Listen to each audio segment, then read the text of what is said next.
पङ्कजवासिनि देवसुपूजित सद्गुणवर्षिणि शान्तियुते जय जय हे मधुसूदन कामिनि आदिलक्ष्मि जय पालय माम्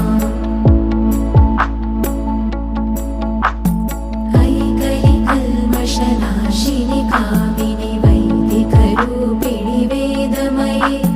क्षीरसमुद्भव मङ्गलरूपिणि मन्त्रनिवासिनि मन्त्रनुते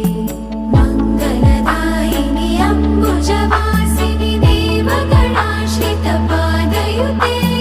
जय जय हे मधुसूदन कामिनि धान्यलक्ष्मि जय पालय माम्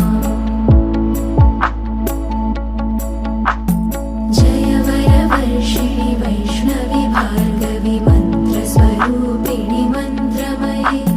सुरगणपूजित शीघ्रफलप्रद ज्ञानविकासिनि शास्त्रनुते